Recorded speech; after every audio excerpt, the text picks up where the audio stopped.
Welcome back to Beholder to Know One, a D&D podcast, and today we are here with Joel Salda, a familiar face. He was the DM for our Lewd Grannies TTRPG one-shot, so welcome back. Thanks for having me back.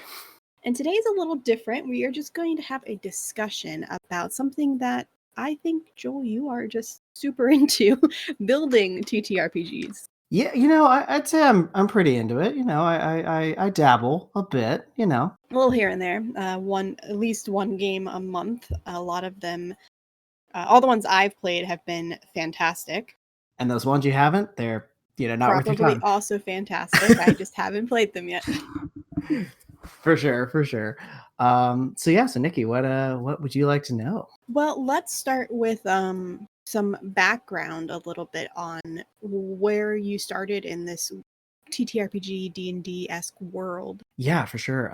So I mean, if we're going all the way back, I mean, I've been playing RPGs since I was 8 years old, so that's 25 years now. And I'm not even sure how I found them initially. I mean, I was I was living in southern Mississippi. You couldn't find any of the D&D books in any of the Barnes and Nobles, any of the Books a Millions down there.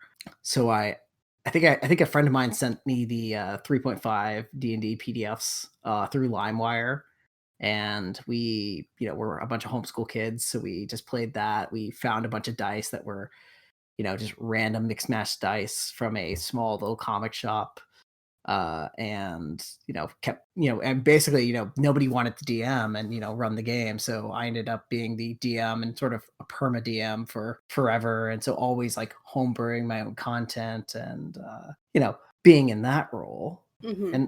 And then I guess flash forwarding, like many years down the road, right? Really, I was in my mid-20s, and honestly, I woke up one day and I was like, I want to make games, and I'm an avid board gamer, and I started making board games and got into that world, and started to make board games, and none of them were great. None of them were like things I really would put out there. It's like, hey, I've done this thing. And honestly, the notes I kept getting on them were, hey, this is a cool narrative, but like it's not really a board game. And with each game, I'd make it get more and more and more story based. And that's when I finally kind of had that realization, that light bulb moment of like, oh, really what I'm doing is I want to make tabletop RPGs. And just kind of made the big switch there about a year and a half ago. And honestly, it wasn't really until we had all this time in the middle of COVID to sort of take that moment and be like, okay, well, I now have this time. I can choose to do something really good with it. So I just buckled in, and I really started hammering in on some of the ideas that I'd been having, and now here we are. I released my first game my first public game in July of this year. Mm-hmm. And the rest is history. Your first game that you released, that wasn't Lewd Grannies, was it? No, that was the first one. Yeah, because that's the one I saw, and I remember you posted it on, I think it was one of the McElroy brothers posts, and I had seen it like once or twice previously, and I was like, oh, that looks really funny, and I just like the name caught me. And then I saw it in there. I'm like, are you doing more games? Like, that would be so cool, because this game sounds freaking hilarious. I want to play this. And I was honestly like, I was surprised when you responded back, because at the time I was also a newbie on Twitter. Yeah, I remember we got started around the same time, and and it's been really nice to have like somebody else who's joined around the same time and kind of has come up with you. It's nice to have your friends. Exactly. And what's funny is like technically the podcast started a lot earlier, but I didn't start Twitter until July. Like, I had a Twitter account. I started it when the podcast started back in December. Oh, wow. But I just never used it because I was like, it's whatever. Like, it won't make a big difference. And then it did. So we share a creative birthday. Oh, that's lovely. I love that. What day? Well, so I was the 15th. Okay, mine's the 30th. Oh, okay. I went officially live on my birthday. my actual birthday, December 30th Nice. of last year. So I was like, that seems like a perfect day to me. That way, if it fails, it's still my birthday, and nobody Right. can take that away from me. It's always nice to have something to fall back on.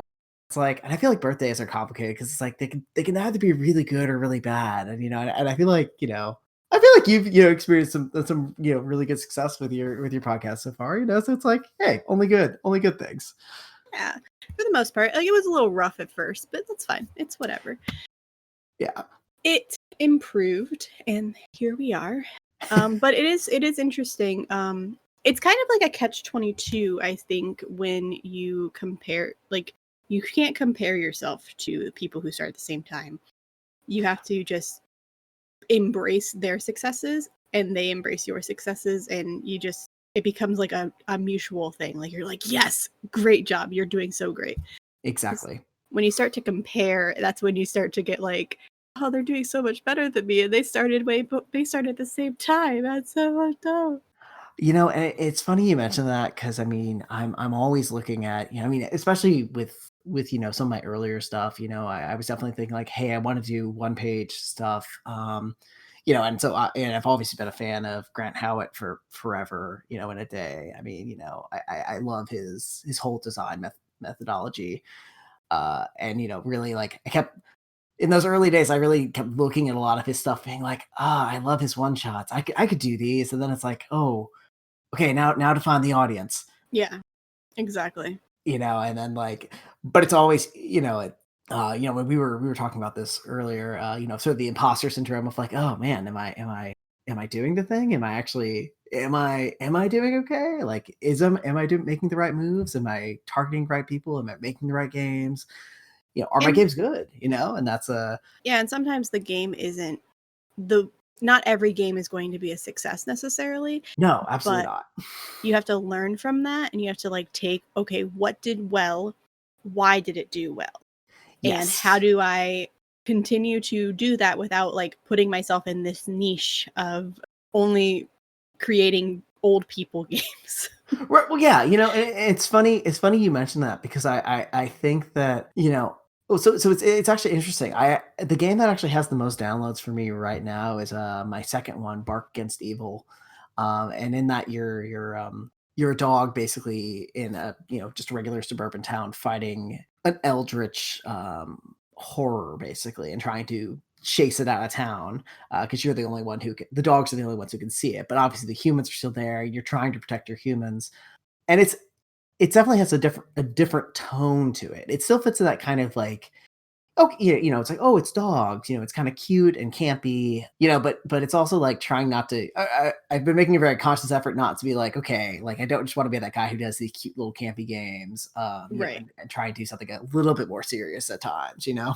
But every once in a while, those games are a lot of fun. So For sure. I mean, well, we can't spend 100% of our time being edgelords. I mean, says you. I know, I know. I was just about to say, like, I mean, look, to all my edgelords out there, I love you and I love running the game for you. You know, yeah. One of my players, I'm sure, who's in my current game will hear this and he'll be like, "Yep, I know that's me." Okay, cool. Thanks for the shout out, Joel. Yeah. I know you were talking about me right there. You didn't mention my name, but I know it was me. So, I heard you were talking smack on this podcast. Yeah. They should share it as much as possible and say, they were talking about me. Gotta listen to the whole thing, but you'll hear Oh, it. yeah. Oh, yeah. That's exactly what we're doing. We're slowly recruiting followers into this bubble. Exactly. So what made you choose one shots or one pages or shorter games versus a like campaign style or a longer quest to like story? So I think the initial, so that's kind of a hard question to answer because it's weird because I do a lot of one pagers, right? Mm-hmm. And I like those because they're quick and they're easier to iterate on, right? Because you can design those in a fairly short time span and get the testing in and make them happen. And it does kind of force you to do a few things, right? I mean, you have a page, so you only have so much real estate, and you have to make some really conscious choices about what are you going to keep, what are you going to lose. How are you going to lay out this information? It forces you to be very conscious with your decisions. And I think, one of the things that I think a lot of people think about with those is that, yes, you have a page, and I see this a lot, when I'm scrolling through, like like Reddit or other, newer designers, or even like my earlier stuff. I used every square inch of the page, like, there was, no white space, so your eye didn't have enough. It reads like a wall of text, right? Hmm. And then making those conscious choices, like, okay, well, no, this needs to be laid out. This needs to have, this needs to have space to breathe. It needs to have some art. It needs to be less. Less is obviously more, especially in one pagers. And honestly, I think for me, starting out, I think the idea of making these bigger systems, and actually, I think I'll circle back on that idea, because that's I think one of the big things that sort of drove me to one shots. So I think I started doing one shots as a way to address problems that I was having in my, like, the bigger things I was trying to build. Hmm. Right. So, I'd get this moment, I'd be like, oh, well, I don't really understand layout as much. And so I'd do something smaller to try and like iterate that problem out. And then, or it's like, oh, okay, well, my art assets aren't really as good as I'd like them to be. So I'd, end up doing, something smaller to try and like figure that problem out. And so in a lot of cases, these one shots kind of derive out of bigger problems I'm trying to solve in my like medium or even bigger games I'm trying to make. Hmm. And I think that's really what drove me to sort of the one shot. And I think, it's nice as a player to be able to pick up a one shot and be like, okay, well, I don't have to be locked into this for, several sessions. It's like I can pick this up. I could be, I mean, with Loot Grannies, it's like you can pick that up, you can be lewd for a night, and then you can return edgelord life in your, D&D or Pathfinder or Iron Sworn or whatever game you happen to be playing your lord in. I think it's also less intimidating to try new games that are smaller, Oh, for because sure. it's not as like with D&D and like Shadowrun and all and Pathfinder and all those other games, it's very rules heavy. So you look at it and a lot of newer people are immediately intimidated because all they see are all these books. Well, how do I even start? The first book Yes.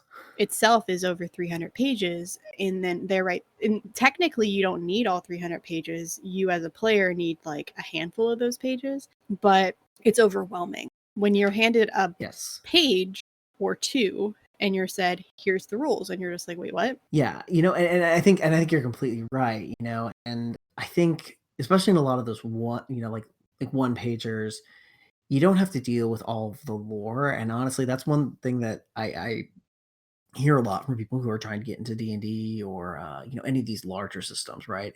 Is that there is a lot of this like background lore that you may not have necessarily as somebody who may not have grown up reading fantasy or science fiction, or have that sort of cultural background to really come at this thing from a point of, like, there are players who I've had players at my table who have no idea what an orc is, Hmm. and I can tell immediately there's like that moment of like, I don't know what this is, Like, what and am I I don't. picturing?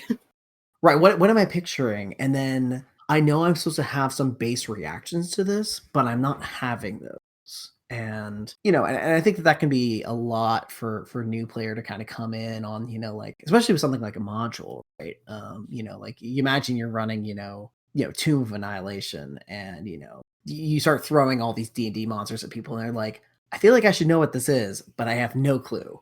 I have no clue how to even start to approach this. Right, but I also like that people, when people don't know, because you see it from a different perspective.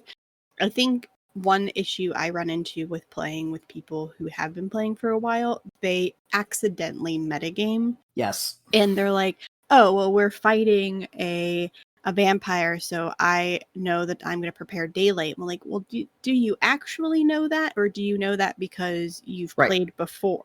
Does your character know that, or is that you passing that knowledge into your?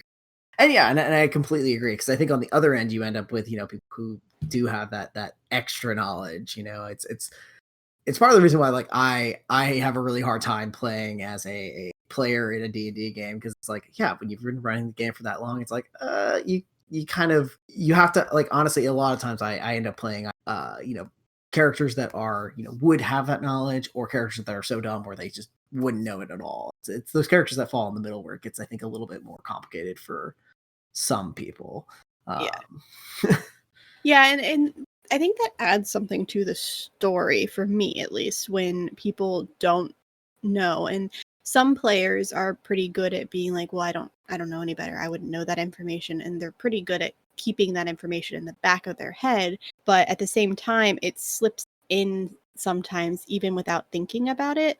It's like, oh, I want to do research about vampires. And you like immediately know, like, I need to research it so I can figure out these things that I know exist. Absolutely. It becomes like a catch-22 of like, well, did your character know that there's research available on vampires? Well, and that's exactly it. And I think that's the newer players not knowing how to access the world, right? It's that if you don't know that, like, hey, like, there would be libraries and sort of this, like, people who are researching this thing, or like where that information would be housed, or even how to ask those questions, and I do think you're right. I mean, I think a one shot, and one pagers really do give people a lot more access to, you don't have to, and realistically, there aren't that many mechanics to learn in a lot of these things. It's like, hey, you need to do this thing, and you might have like 5 stats, but it prepares people for something that is bigger.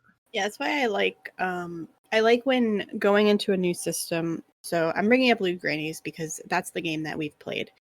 Sure, yeah. I like you go in and you're just like, okay, here's the deal. You're an old lady. Mm-hmm. Here's what you roll. Here's how you do it. Let's start. And like, your concept. Or Honey Heist. I'm looking at Honey Heist for a future episode. Well, this is going out on the 30th. So a past episode will be for the 19th of November's recording. Out of sync is messing with me. But I'm doing the research for this Honey Heist episode, and it's literally the same thing. It's a 1-pager, maybe 2 pages, and the literal instructions are hold on, actually I can read them because it's like 2 sentences, and those are the instructions. It is it's HoneyCon 2020. It was a 2017 release, but I changed it to 2020. You're going to undertake the greatest heist the world has ever seen. 2 things. 1, you have a complex plan that requires precise timing. And 2, you are a goddamn bear. Yes. There you go. That's your start. And now you know. But the thing is that, and it's funny, and I love that you bring that up, because like Honey Heist is one of those things that I think a lot of us look at and we're like, okay, this thing is beautifully designed. And a lot of his like things are. But I think what it does there is, obviously it gives you your setting. Right? Mm-hmm. You know what you're up against, and then you know what you are. And then I think it also starts getting into the idea of like, hey, guess what? These are the cool things you can do, right? Like these are the cool things that you're going to do. Like, you're a bear. Like, you're going to do bear things, and you're also going to do criminal things, which is great. I like that it has 2 stats and that's it. So it's not overwhelming. It's very simplistic. You are either going to do criminal things or you're going to do bear things. And if you do too many of either, then you lose. So you have to keep a balance of it as well while you're playing. And that's where the tricks come into play. And they're like, oh, you want to build a character? Okay, well, here's 4 tables, roll. And that will determine what you get. Absolutely. And one thing I really, talking about the design of that, that I really like, is that your stats are a slider, right? Like, you don't have, it's not even 2 stats. It's really, you have 1 stat, and it's that, it's that you have this shifting scale of like, you're either too much of a criminal or you're too much of a bear, and trying to keep yourself in balance. Yeah. It's like, it's a pretty, I mean, I often say it's a pretty highbrow concept, but he's taken it and chunked it down to something that is really like manageable. And, I've often thought it'd be really interesting if he took that whole concept of the slider and like really chunked it up into a bigger game. But like, that's also part of the community, right? Is that, I look at Honey Heist and I see his slider idea and I'm like, what would happen if you took that into a bigger game and made that like where you could fall into, all of these, being on one side too much or the other. And what if you had multiple stats that all worked like that? So I've been working on, I've mentioned it a couple of times, and I know I've talked to you about it, but I've been working on that game that I wanted to create because it was a game I wanted. Yes. And I have been leaning towards the slider type feel, but it's more like it's still a die roll, but then your bonuses are based on a slider. And on one end are the negatives, and on the other end, positives. So crime versus law, for example. If you have a more criminal roll, then you get closer to being a higher crime, but your law goes down. So it's like I was thinking of it more as a seesaw, where you can have it balanced, or it can be slightly higher or lower on each side. But that ultimately determines if you need to make a law roll and you have a negative 25 to your crime, then your chances of succeeding aren't going to be great. Right. So that's kind of what I was leaning towards. It's a lot bigger of a number because it's like 50 on each side. Right. But similar concepts. And this is like I watched Honey Heist, but I forgot that it existed out of the top of my head more than just like, oh, you get to be bears. But I forgot that that was a sliding scale as well. So I realized that worked really well. And it makes a lot more sense than just saying, okay, you have a crime and you have plus 50 for crime, but you also have law and you have plus 50 for law, and then those balance out and those cancel out, and that just became too convoluted. Right. It's funny. It's funny you mentioned remembering that Honey Heist was about bears, but not the sire. I think it's one of those things like I'm always reading. I'm always loving to see like new products that people are putting out and new even like in process stuff. And sort of seeing, because I think a lot of that is idea generation, and it's I think for me in most recent months, right? I mean, the two that kind of like changed, like were really big. Like I felt them I felt them like evoke this very big change in like the way that I design things. Were Morkborg and a 1,000-year-old vampire, and just the ways that those are arranged, right, and the ways in which they formulate their questions, right, and their worlds, and the way the mechanics and the narrative just match in this really like nice way, and really just trying to show how a game can be very different from something like Dungeons and Dragons, right? Because I think like I love D&D for what it does, but I think that ultimately what it does is it's very good at telling one very particular hero-centric story.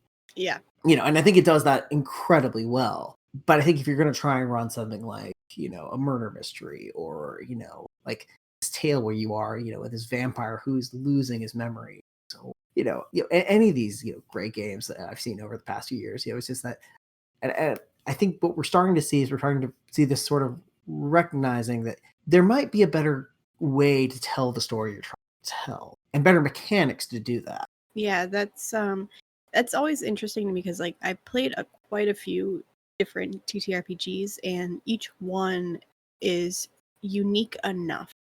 Like there's some that are just completely different, and at first it's like, this is super confusing. Why would you do this? I'm so confused. Why is it not a D20? But then once you start to play it, you're like, oh, okay. Yeah, no, this makes sense. This makes a lot of sense. Like 0 Year Engine, for example, or Tales from the Flood, they use a D6 system, and you roll. It's also very simplistic rules.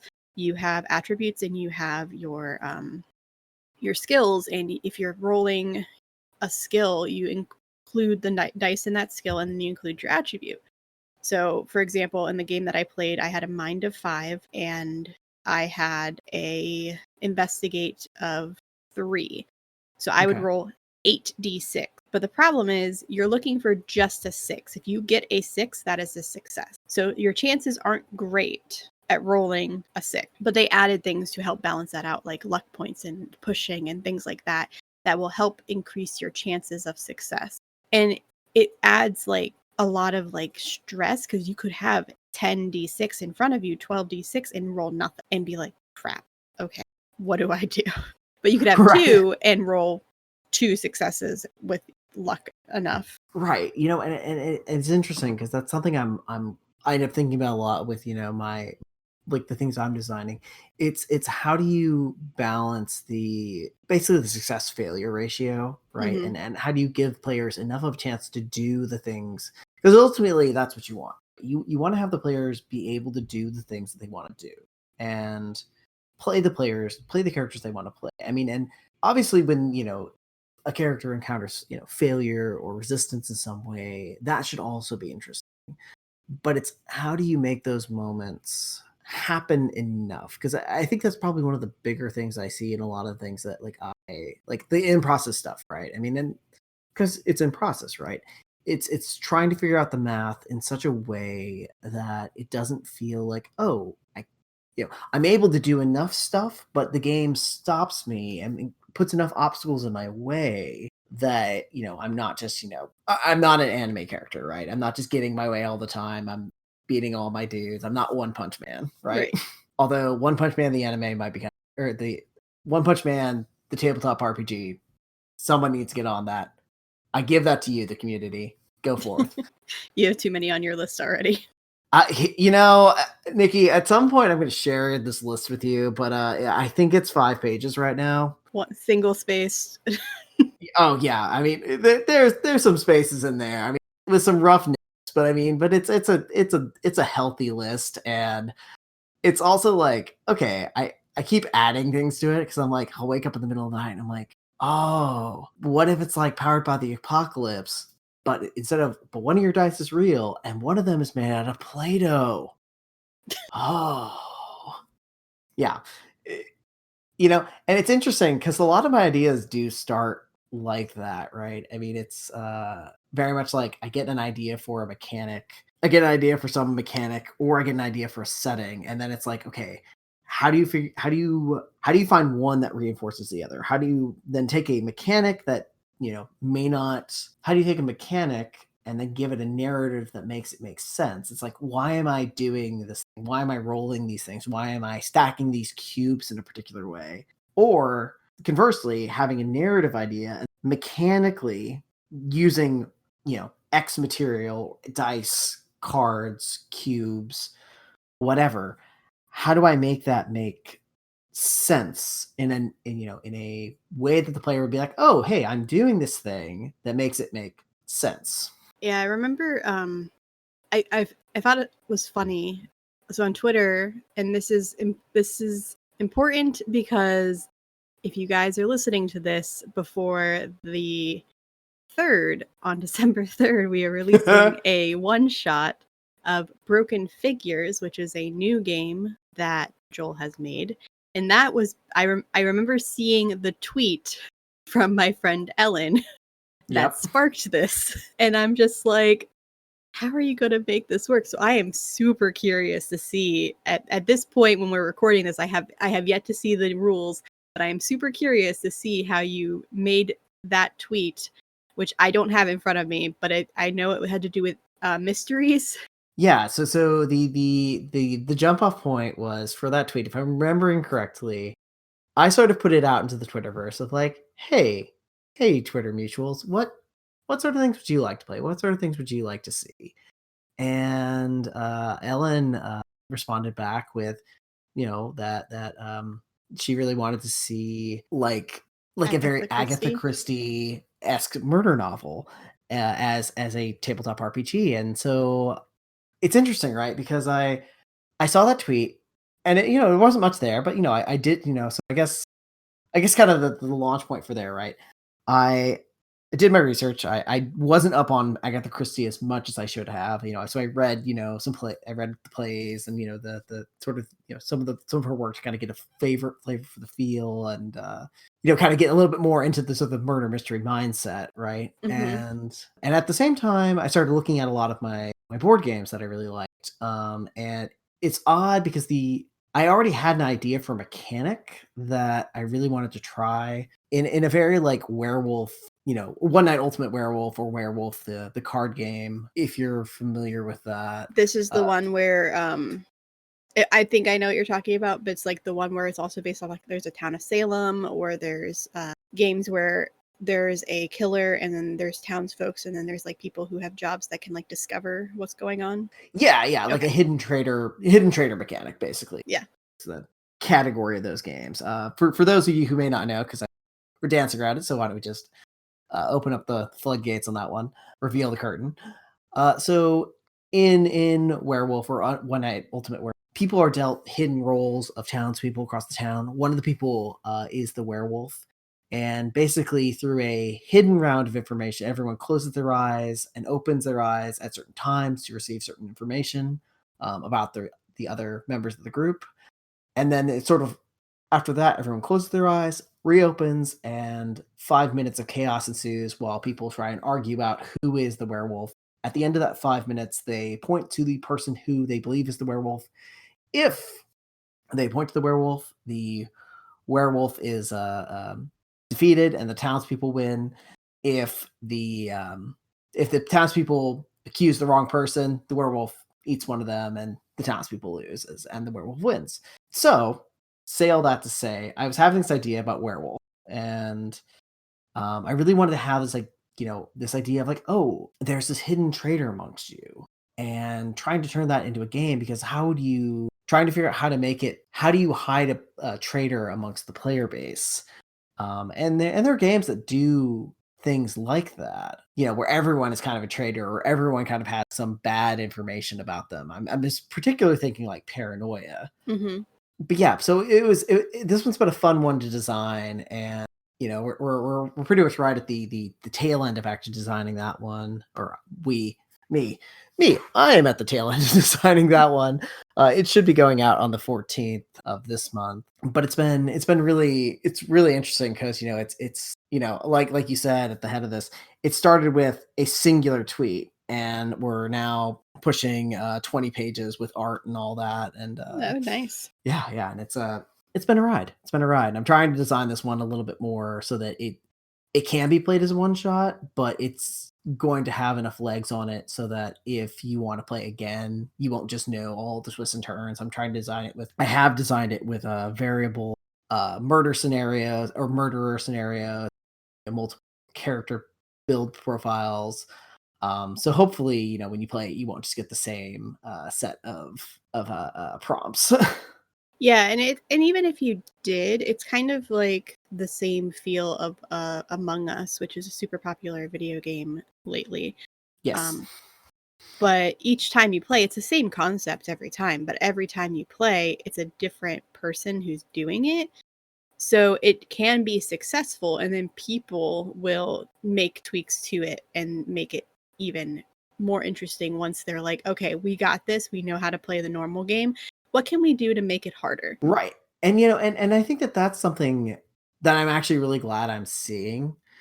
I think it's interesting because like when I was growing up and playing these games, I often obviously I took a look at all the content and I was like, oh no, we're changing half of this because I want to make my own weird monsters and my own weird classes, and I never wanted to run the modules as is, and I think that's a really important part of the RPG culture, is taking this thing and kind of kit bashing it and hacking it and making it your own, making it something that you want to run and something that your group wants to run. Yeah, I mean, I hope people pick up my games and they like the way that they're written. But obviously, if there's anything you want to change, you should make it yours. Right. And yeah, play it the way it's meant to be the first time, and then adjust to your game style. Perfect example is the Among Us situation. I've seen where they played it where everybody's name was a pronoun. So it was like you, them, I, my, me, stuff like that. So it became very confusing when they were trying to explain who did it. I saw me do it. It's like, wait, what? Oh, that's really clever. I'm gonna have to try that. Or they did everybody was a different color than what their name was. So like they were yellow, their skin was yellow, but then they were named like green. Oh my gosh, yes. One was also where they all played black and white, and they had capital I's and lowercase L's randomized for their usernames. So they all looked identical except for different shades of gray. I don't know how that one went. You can't see me, but my hands are on my face for that last one. I'm like, It's so good, but that's also a really good example, right? Of setting up obstacles for your players, right? And obstacles in an interesting way that is going to, that's going to force them to interact with it, because I think that that's often, a big struggle with some of these things. It's like, you can put up an obstacle, but it's like, how do you make them, interact with that in a meaningful way? And I want to say it was Mike Rosewater, the head designer for Magic the Gathering. He has a really interesting YouTube talk that is 20 lessons learned over 20 years of Magic. And I often think about those when I'm designing, because the very first one, I believe, interesting is not fun. And always having to come back to that idea of like, hey, here's this really interesting thing, but is it fun? And and I think like changing, like having those color scenarios in Among Us is, interesting and fun. A really good example of, something being interesting but not fun. I have this mechanic I keep trying to get to work, and I can't quite find the game for it or the system that will make it really sing. But I love using real world things, right? Like things that are generated in the real world. And one of those things is a receipt. I keep looking at receipts and being like, there's a game here. I'm not sure what it is, but instead of using dice, using the numbers on a receipt, like the items on a receipt or the numbers as some sort of generator for rolling. And I keep trying to figure out how to make this work. And actually, one of my games actually didn't do super well, which was one called Cafeteria Clash, which that one might get a facelift at some point, because I really do like the premise of it. But that originally was this receipt idea, and we played through it once, just everyone sort of, we got to the end, there's sort of this moment of, well, we loved the story. The story was great, narrative's great, but the mechanic is frustrating and confusing, and we didn't like it. So yeah, and that's when you have to look at it again from a different perspective and see, okay, what can I do to keep the story but make it work? Right. And it's important to have that iteration cycle.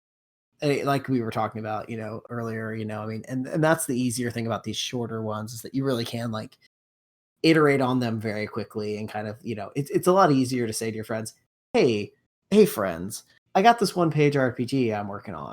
Would you give me, 2 hours of your time, and we can kind of run through this and tell me your thoughts, rather than, hey, here's this 300-page document with all these crazy rules. Yeah, that's the kind of the problem that I was running into. Granted, now I'm just lately I've been really busy, so I haven't worked on it very much.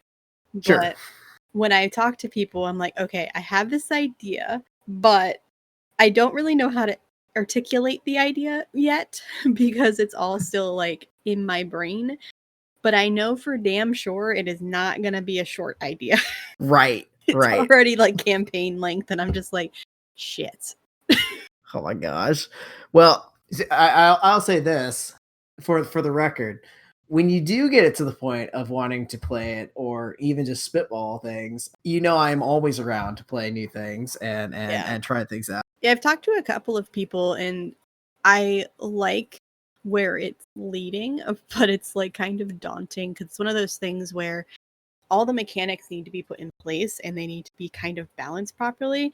And then one time somebody was looking at it, and I don't remember how we got on the topic, but we were originally like, okay, this is going to be a city building game. And in my brain, it was always like, we are playing as a group. We are all working on the same city, because that's how the concept of the original game I was looking at works. And then they're like, well, is this where everybody's working together, or does each person have their own city? And I'm like, oh my God, what if they all had their own cities? And I'm like, damn it.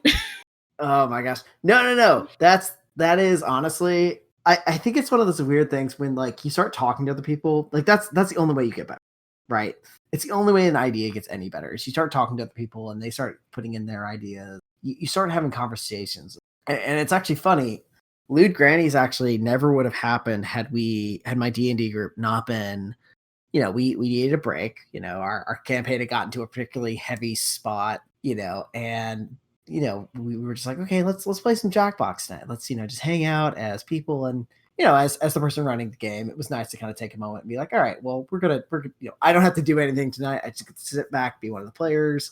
And it was really nice because we're playing around, we get a few in, and somebody randomly mentions, hey, it'd be really fun to, it'd be really funny if like you made a game about grannies that were, running around and stuff. And I was like, you mean like dirty stuff? And they're like, sure. And so, basically wrote up the first half of that game that night, woke up in the morning. I was like, oh, this isn't that bad. So it's always the ones that it's like just a random comment and you're just like, how the hell did we get here? It is a good question. Because sometimes I look at things, I'm like, I'm not sure how this thing was designed, but it's here, I guess, and it's interesting. But I'm still not entirely sure how I got from. Yeah, exactly. That's why it was always my husband and I. We have a lot of just random conversations, and sometimes I'm like half asleep and they don't make sense, or I like flub a word up and I'll say something I didn't mean to. It just like accidentally like switch a word with a different word type of things. And sometimes like the conversations we have are just, to us, they're hilarious because we are just dying laughing by the end of it. But if anybody else listened to it, they'd be like, what are you guys on? Like, what is wrong with you? My girlfriend and I do the same thing, and it's interesting because I think bringing it back to tabletop and sort of designing something, you do kind of have to have that moment where you step back and you're like, huh, is this too much of an inside joke? Yeah, exactly. Or just enough? Because Lewd Grannies was definitely one of those ones I was like, I don't know if people are gonna like this, and then it was like, oh, people like this. Okay, cool. Like this is where we're at. Okay, cool. Yeah. Okay, sweet. Actually, to lift the veil on one of the projects that is in the works, I actually really, it only needs it just needs an art pass, really. And I don't even, again, Twitter, I love you and you're amazing because you give so much inspiration. And I'm not entirely sure how we got to that point, but it was I think it was like Follow Friday, and everyone was responding with cowboy gifs, like thank you, ma'am, and thanks, partner, and and I saw this image of somebody responded with that. You get a scroll past here with not say ye claw to the crab, with the little cowboy hat, and I was like, huh, what if I did a Western game where you're just like it's a Western, but you're all like little critters trying to like protect your town from like an evil outlaw. And so Yeepaw High Raccoon will be to the consumers at some point. That's fantastic. It's the content you didn't know you needed, and you probably don't, but you'll get to play it at some point. No, but I'm really excited about that because it's funny, it's quirky, and it's interesting because the rules are written fairly, like the tone of it's kind of serious, right? But I'm imagining what people are going to do with it is they're going to play it very silly, and that's my hope. To my future players, have fun with that one. Just like make sure you put a note in there that says, while the tone of this is serious, laughter is acceptable and wanted. Well, yeah, like I very few games I design.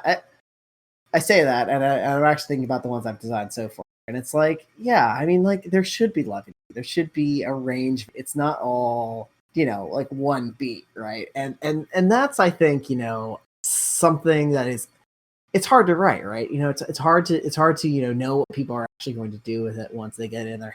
And I think part of the fun of it, right, is that you can write this thing and then, and I've had this happen often in like the playtest sessions where it's like, and actually I'll put an asterisk there. I don't always playtest these things. I try to playtest them as much as I can, but sometimes they, the shorter ones especially, it's like, okay, the math is there, it should work. At a certain point you start to get, like, okay, this should work, this should be fine. But coming back to the playtest, you'll be playing with someone and they'll misread a rule, or the way that you've worded something is not super clear. And then someone's like, oh, well, I've been doing this thing the entire time and that was fun. And you're like, huh, that is fun. That's what the rule is now. Cool. Thanks. It's kind of like how even with D&D, every DM, I think, has some homebrew rules that they play with specifically that they like. For example, the biggest ones are like flanking is an optional rule, but personally, I like having flanking because if you're being smart, then yes, there is a chance that you will distract them. Now, I don't think while I've been playing it where you immediately get advantage, personally, I think another fun option would be like the other person has to actively try to distract them for you to get advantage, which could make it more challenging. Yes. The other thing I like is even though technically nat 1s and nat 20s only really count on like attacks, I like when they count for everything. And I personally think it's funny when nat 1s could give you a chance to accidentally hit your friends, but same with the bad guys. Because Absolutely. if you are that bad at aiming, there's a chance that I just go roll again and see if it hits somebody else in the party. Oh, absolutely. And similarly with like similarly with like a big burly barbarian, and he's trying to intimidate like this bar owner, right? And he gets a nat 1. Now, immediately, I think a lot of people are like, I don't love that, because does that mean my barbarian doesn't like, like this random tavern owner? He's just like, I'm not scared. I think it's more that, hey, the taverner just kind of ignores you. Like, he's got other things to do. Like, you've scared him off so much that like you're not going to get that information that you needed out of him. So like that path to you is now closed. Yeah, I have you seen it was like a meme or a comic where it was like roll to intimidate and he rolls a 1 and he's like, you could gently caress his cheek and he's like, what? And then he's like, well, he's gonna roll to attack and he rolls a 1. He's like, he goes, and like it becomes like, this is my partner. Yeah, oh, for sure. Yeah, I love it. But also, like, that's the thing. And I think that the core of that comic that I really love is that, like, hey, this isn't a failure. Like, this isn't just failure, right? Mm-hmm. It's that this is a moment of the story. And I think that some people take that like a little bit too personally. And it's like, yeah, I mean, you should care about what happened to your character. Absolutely. But also, like, if your character only did good things, if they only did successful things all the time, then that's not going to be very interesting. It's not going to be a really good story. And no one at the table is really going to enjoy just doing cool stuff all the time. Because if you're only doing cool stuff and only doing things that are truly spectacular all the time, then there's nothing to kind of like judge that apart from. Mm-hmm. And it just sort of, your character who, becomes One Punch, he stops feeling very special. So in one of my games, I purposely, like, my character has a lot of pride.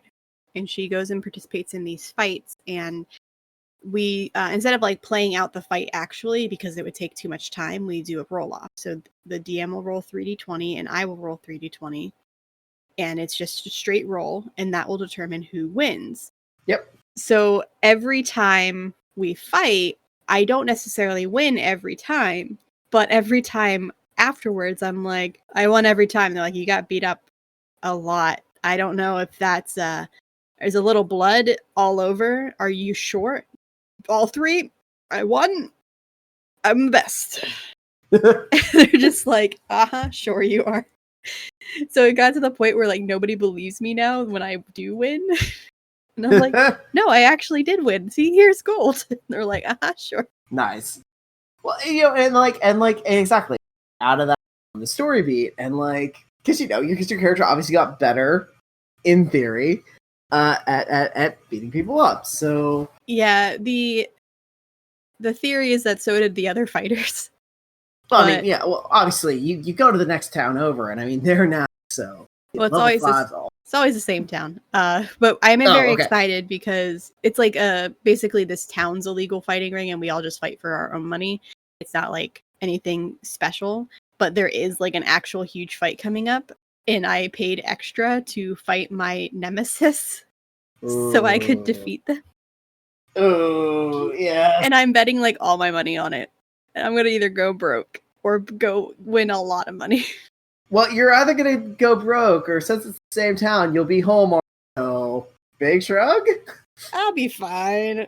Yeah. If I win, my bounty goes up again, and it's only at 17,000 now. So if I can get it up just a little bit more. Excellent. Gosh, I love that. But those are the type of things that I like in stories. Like I like funny and entertaining, but also like there's a purpose to them. And yes, with mystery type games, that's why I'm really excited about Broken Figures. I love mystery games. You can make it as cutesy and funny as like Clue type funny, or you can make it super serious, like I mean, I guess Sherlock Holmes, but maybe not like the movie Sherlock Holmes, because those are more still funny. Oh, they're laugh riot. But something a little bit more in line with like the original Sir Arthur Conan Doyle. Yeah. So you could make it serious, or you could go really funny, and either way, it'll fit for whatever group is at the table. Right, and I think that's something I'm always trying to be conscious of, is that, you know, especially in like from the design end, I don't entirely know who is going to be playing these games, and it's just trying to leave as much space as possible for anyone to come in and be like, well, I can make for my group. I can make these. I can, you know, enough of the outline is there, enough of the sandbox is there, but now there's sand in the box. So he's provided the box for me, but the sand inside is for me to play around. Right. So let everybody know where they can find you and where they can find your stuff. I'm Joel Shalda, and you can find me on Twitter at Saldamander. That's SALDAMANDAR. And my website on itch is thebigtabletop.itch.io. Yeah, and you can check out our playthrough of Lewd Grannies. That is on our podcast. And you can also, on the 3rd of December, you will hear us play Broken Figures, which is the game we've been discussing. And I'm pretty sure you were also in our World of Wildiver game. You've been in a lot of our one-shots. Yeah, it's fun because I don't often get to be in the one. So, all right, I don't get to be a player a lot. So the one shots are great, you know. In World of Wildiver, you got to be a player, so loved it, so much fun. That fight was great. Yes, our characters had a fight off. It was fantastic. It was incredibly well narrated. Like, it was one of those ones where, like, I went back and, you know, listened to the episode. I was like, oh man, that was that was a really well role played fight. Like, from like both of us, like. Just dust off our shoulders. We are pros here. I mean, we are pros. I mean, right? We share a Twitter birthday month. Yes, we do. So if you want to talk to me on Twitter, you can find me at Beholder to No One. If you want to go on Facebook and talk to Greg, he is still here. He's just taking a little break right now in the discussions. You can talk to him on Beholder to No One. And you can find our podcast wherever podcasts can be found. Please check out on December 2nd will be the first of 10 tabletop tales where 10 podcasts will be releasing 10 separate one-shots. You can find details on the Twitter with exact dates and times, but the first episode will be released on December 2nd on the Birdhouse Mysteries channel. So please check that out. And I will also be sharing and tweeting every details about all the releases going forward throughout the month. Our one-shot for Beholder to No One will be released on December 30th, which is our 1-year anniversary for Beholder to No One and my birthday. So yay! But yes, please check all of those one-shots out. We worked so hard on all of them. But thank you so much, Joel, for joining. It was a pleasure and a blast. Always. Thank you for having me. And everybody keep being awesome. Bye! Bye!